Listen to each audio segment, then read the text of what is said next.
Today we're going to be going over the spot healing brush, which can be found on the toolbar or by hitting the hotkey J to select it. Now the spot healing brush literally does what its name says by healing up spots on an image, like this picture of me where I might want to fix up spots with acne on my face, like this one. So what I'm going to do is zoom in here, and then once you have the spot healing brush selected by hitting the hotkey J, you can change the size of the brush by one of three ways: by either going to the top, messing with the size and hardness, by right-clicking anywhere on the screen, or by using the keyboard and hitting the bracket keys to make it smaller or bigger. And once you get the size right, just around where it is, simply click and Photoshop will think a little bit based on the surroundings and fix up the spot, and the acne is gone. And you can do this on all the spots on your faces with acne. And with your own image you can really go after this to make it look good by getting all the spots, but I'll just quickly go through some of the bigger spots right now. Get bigger and get this whole red area fixed up a tad. Now another way this tool can be useful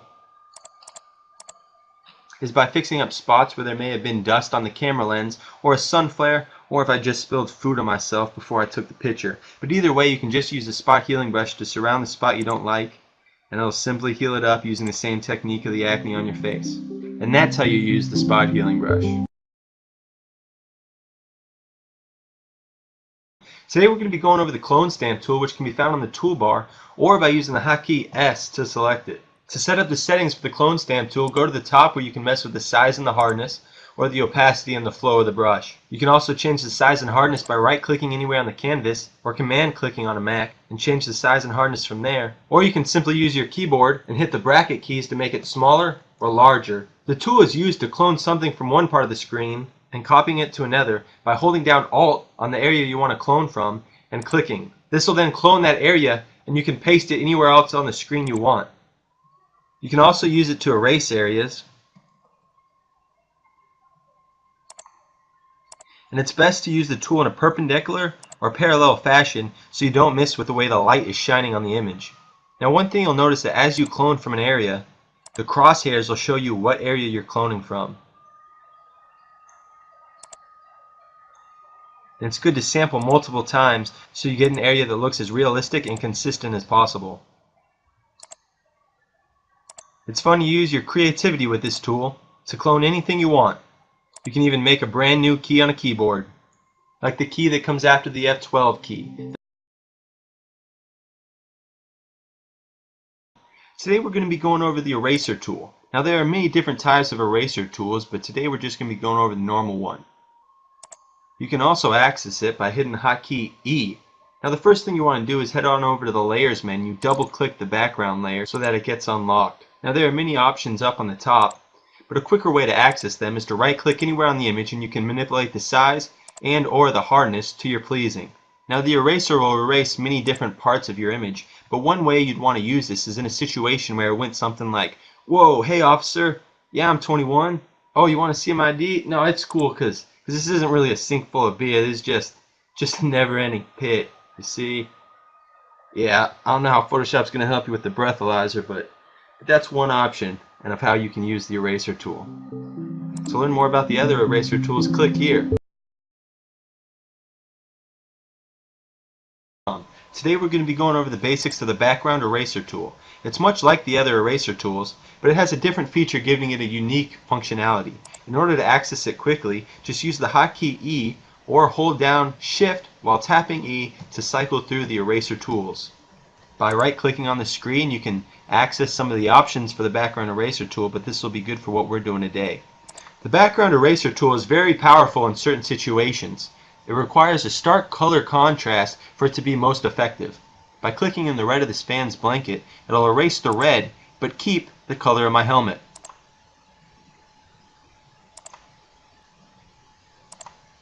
You place the center crosshairs of the tool in the area you want to erase. As you can see, it works best in areas with a stark color difference. In the same way, if you wanted to delete part of my sock, you put the crosshair in the color you want to delete. So as you can see, the background eraser tool is powerful in the right situation, but the other eraser tools can be better for other purposes.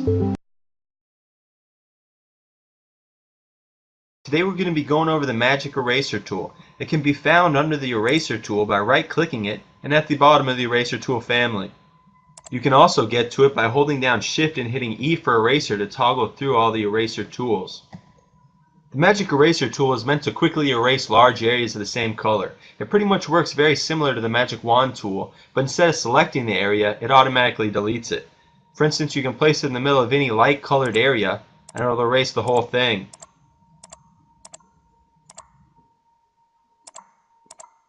One thing that I saw was pretty cool is if you erase the black, it makes it look pretty crazy. There are other options to it as far as adjusting the tolerance and opacity of the tool, but you can play around with that to your pleasing. It helps you erase areas a lot quicker than the other eraser tools, but each tool has a power of its own. Today we're going to be going over the blur tool, which can be found on the toolbar, along with the sharpen tool and the smudge tool. The blur tool is used for subtle effects in Photoshop. It can help merge two images together or add to the depth perception in a photo. You can change the size and the hardness of the brush here. We'll go 75 for our purposes today. You can change the mode here. We'll go dark in a day, and the strength up and down however you want it here.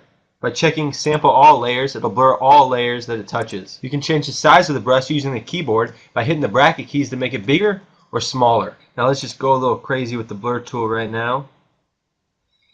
I'm just going to blur all the background we have here to kind of draw out and pick up the foreground image, which is of this chess game and the two guys playing it. Just going to blur everything besides the chess game and the two guys playing it. I really like this photo. That's the motto. Chess game YOLO. Alright, now that you might not have been able to tell what that did just then, but going back and forth you'll be able to tell how it really blurred the background and drew out this game that's being played out in the middle of the image. Well, that's it for the blur tool. It's only limited by what you want to do with your artistic ability. Today we're going to be going over the sharpen tool, which can be found on the toolbar underneath the blur tool by right-clicking or clicking and holding to get to the sharpen tool. Settings for the sharpen tool can be found on the top, where you can change the size or the hardness of the tool, the mode, or the strength. By checking sample all layers, it'll sharpen any layer that the tool touches. Now let's use the zoom tool to zoom on in here to see what we can do to sharpen up the eyes. You can also change the size of the brush using the keyboard by using the bracket keys to make the brush smaller or larger. All you do is click on what you want sharpened up and the tool does the magic. Just sharpen up each of these eyes here, and you can't quite tell if it's doing anything as you're doing it, but then as you see the differences you can see how it really brought out the eyes there. Well, that's it for the sharpen tool.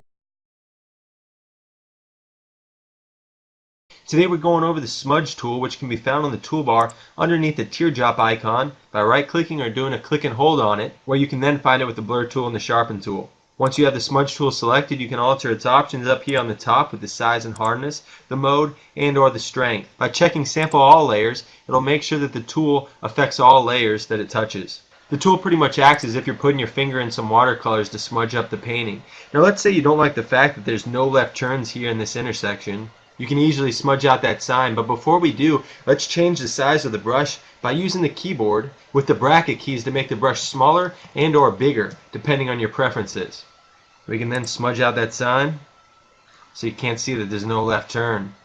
Now that's a quick overview of the smudge tool, and it's really just up to your artistic ability to see what you want to do with it.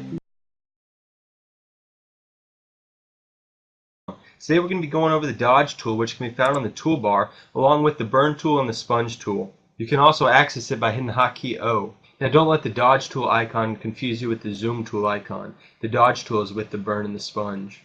The dodge tool is really good at bringing more light into the image. So if you take a picture that doesn't have enough light in your face, like this picture I took of myself in the mirror, you can add more lighting to it after the fact in Photoshop. A few of the settings for the dodge tool are the size and hardness of the brush. I always do 0% hardness when I'm using the dodge tool.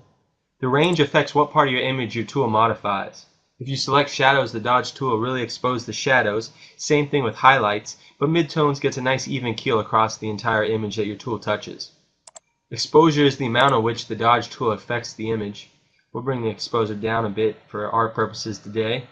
So let's get a nice example of what the dodge tool does. You can just run over the face one time with the dodge tool, and we'll make the tool a little bit smaller by using the bracket keys on the keyboard. And run over each of the arms real quick. Now you won't be able to tell quite what it did just then, but that's good because you want it to be a subtle effect and not let the photoshopping be obvious. So let's do a quick before and after to see what the dodge tool really did. Brought out some light on my face and my arms, and because we used the tool on specific places, it didn't overexpose part of the image we didn't want to, like it would if you did the whole image. So that's a quick run through of what the dodge tool can do, and it's really powerful when you combine it with the uses of the burn tool. Today we're going to be going over the sponge tool, which can be found by right-clicking on the dodge tool or long holding on it, or by hitting the hotkey O while holding shift to cycle through all the tools in that family. Now the sponge tool is a very subtle effect, but what it will do is desaturate colors in your photo where you use the tool. You can also change the mode to have it saturate colors to really bring them out. So whenever you want to touch up specific areas of colors, just pull out the sponge tool and it's sure to work on much cooler images than this mirror pic of me. That's all for the sponge tool. Today we're going to be going over the Content Aware Move tool, which can be found under the healing brush by right-clicking or doing a long hold on the band-aid and moving down to the Content Aware Move tool, or by hitting the hotkey J while holding down shift to cycle through all the tools in that tool family. Now the Content Aware Move tool is new to Photoshop CS6. It works very similar to the way Content Aware Fill worked in previous versions. Content Aware Fill, you would just make a selection, right-click, go to Fill, and then use Content Aware Fill to fill in an area to get rid of something you don't want, like that ship there. However, the Content Aware Move tool will allow you to move things around in your image using the same engine they used to remove the ship. So this is a picture of downtown Seattle, and let's say I want to move where the Space Needle is and get it a little closer to Puget Sound. What I would do is get the Content Aware Move tool and first hit Ctrl J to duplicate the background layer. And then you make a selection around the Space Needle with the tool. Doesn't have to be perfect, I'll just do it kind of fast for today's purposes. I took this picture after I snuck into the Columbia Tower, the tallest building in downtown Seattle, and snapped the picture through the window before security had a chance to catch me. Alright, now that we have the selection of Space Needle, we can just move it to somewhere else that we want to. A little closer to the sound, and I'll put it down this open area here. It takes a little while for the computer to process the move, and then it plops it down. It did a really good job of removing where it was, and you can hit Ctrl D to get rid of the marching ants to see how it did with the placement of the needle. You can see kind of an outline there that it didn't blend in very well with the background. Now that's because I didn't do a very thorough job of making the selection around it, but we can move the zoom tool in to kind of touch this up real quick. Because we made another layer for the move of the Space Needle, we can now use the hotkey E to select the eraser, make sure it's got hardness at 0%, and kind of go over the poor background that it did. And with your images, you can go real thorough over this. I'll just do real quick, just so you can get a general idea of how to do this. But again, with your images, you can do a better job of this.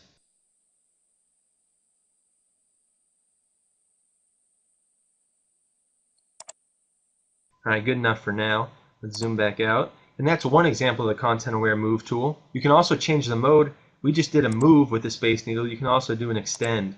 This will allow you to move where something is, as well as keeping it in its original location. So let's just take this building, get the Content Aware Move tool, and move it to another block, like right here in this open space.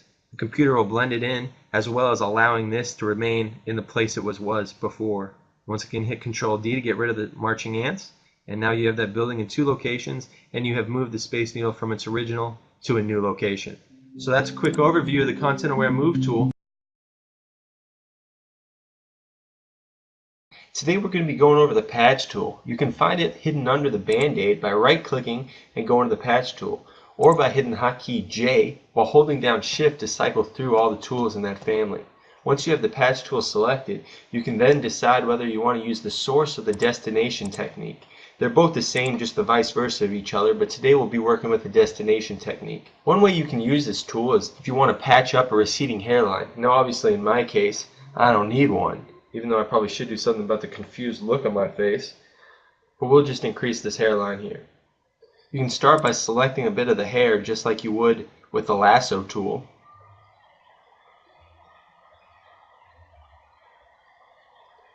Then you click and hold in the middle of your selection, move it on down to wherever you want the hairline. Then when you let go of your mouse, it'll render up for you. Then you can hit Control D to deselect the marching ants, and there you have it, your new hairline. Let's go back and forth to see what the original and where it is now, and it's looking really good, and as you can see, that would really help for someone that actually did have a receding hairline. Well, that's it for the patch tool. Today we're going to be going over the red eye tool. Now the red eye tool is a simple but powerful tool to help you quickly touch up images. You can find it under the band-aid by right-clicking and going to the red eye tool, or by hitting the hotkey J while holding shift to cycle through all the tools in that family. To set up the tool, you're going to want to take a look at the pupil size and the darken amount. I like to darken the darken amount, but I like to bring the darken amount down to around 10%. Now here's a picture of me and my friend in which we're both exhibiting the red eye from the flash of the camera. To fix this issue, simply drag a small box over where the red eye is in your pupil. The red eye tool does its magic and darkens the red eye from the flash. Now there you have it, a quick and easy way to use the red eye tool in Photoshop CS6.